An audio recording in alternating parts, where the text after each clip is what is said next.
So here we are with another category of polymers called fluoropolymers.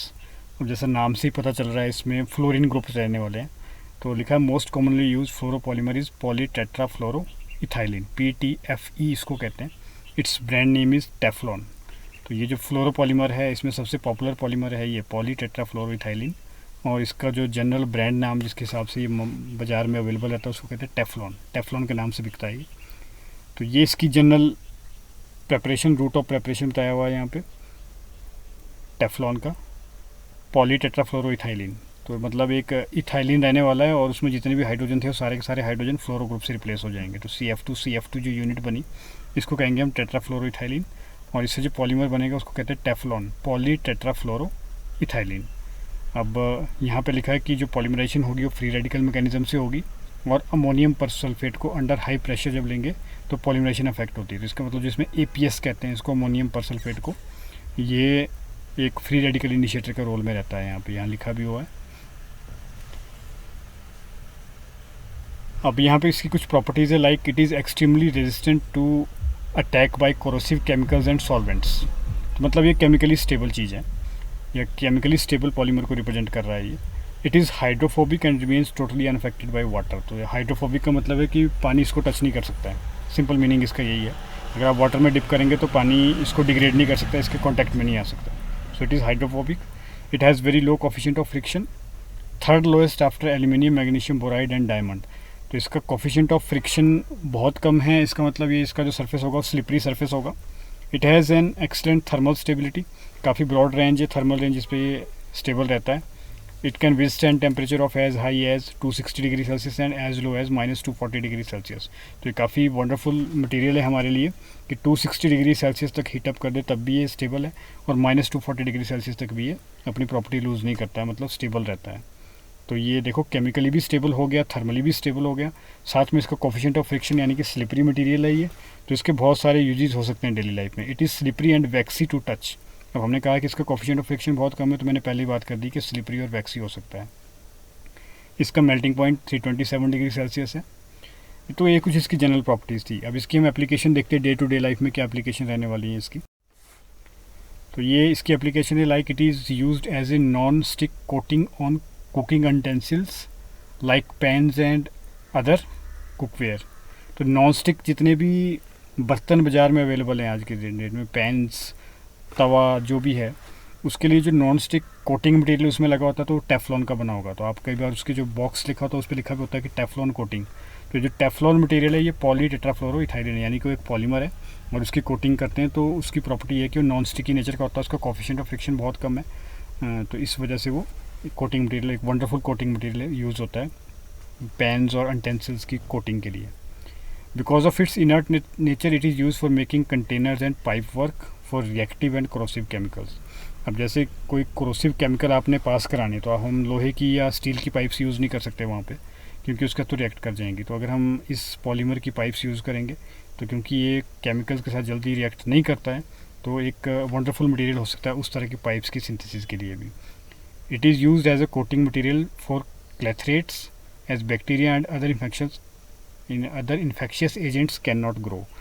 तो catheters क्या होते हैं? कैथेटर्स होते हैं कि जैसे आपने सुना होगा कि बाईपास सर्जरी हुई तो एक कुछ पाइप डाल दी किसी की लंग्स से या हार्ट में, या कई बार ब्लड के फ़्लो के लिए कोई एक हमारी जो जनरल वेसल है कोई ब्लॉकेज हो या कुछ डैमेज हो गई तो उसकी जगह एक आर्टिफिशियल पाइप सी डाल दी जाती है.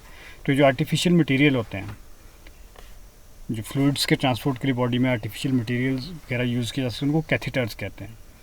तो अब कैथेटर्स क्योंकि आर्टिफिशियल मटेरियल हैं तो उनके ऊपर चांसेस रहते हैं कि बैक्टीरिया और फंगस जैसे कुछ जो हार्मफुल ऑर्गेनिजम्स है या माइक्रो ऑर्गेनिजम्स है वो ग्रो कर सकते हैं, तो इन्फेक्शन कॉज करते हैं वहाँ पे. तो अगर मटेरियल कुछ ऐसा होगा जो इन चीज़ों को ग्रो करना नहीं पसंद करता है या ग्रो नहीं होने देता है तो हमारे लिए बेटर हो सकता है.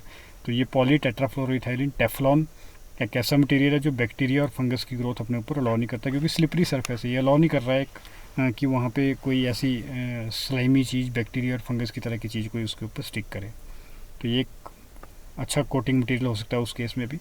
Due to very low coefficient of friction it is use for the manufacture of plain bearings, slide plates and gaskets. ये हम पहली बात कर चुके हैं कि स्लिपरी नेचर का है.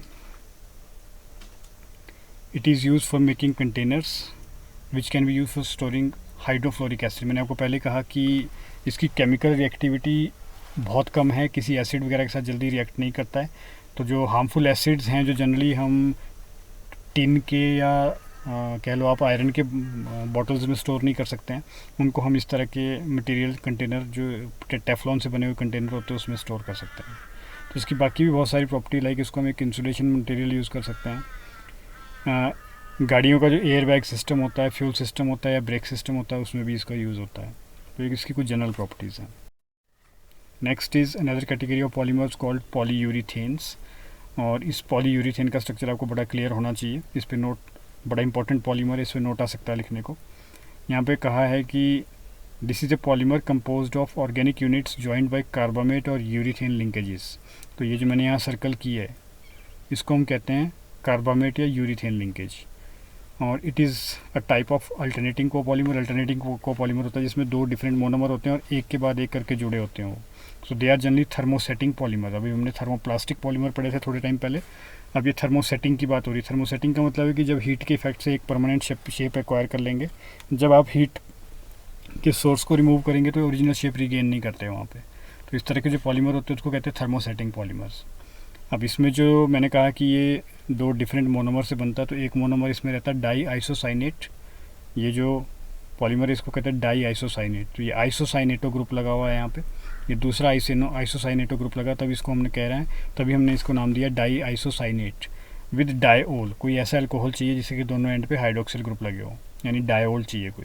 पॉलीओल भी चल सकता है। सिंगल अल्कोहल ग्रुप लगेगा, वो लगा होगा, वो इस पर काम नहीं करेगा, उसकी पॉलीमराइजेशन पॉसिबल नहीं है इसमें। दो या दो से ज़्यादा हाइड्रोक्सिल ग्रुप होने दिए, तो जनरली हम डायोल लेते हैं इसमें। तो this is representing ethylene glycol. तो अब आप देख रहे हैं कि यहाँ पे रिएक्शन कैसे हो रही है। ये मैंने एक जनरल सीक्वेंस बताई है जो एन सर्कल किया हुआ पार्ट है यहाँ पे। तो आप देख रहे हैं कि यहाँ से प्रोटॉन गया है नाइट्रोजन के ऊपर और जो O नेगेटिव था उसका अटैक हुआ है इस कार्बोनाइल ग्रुप पे।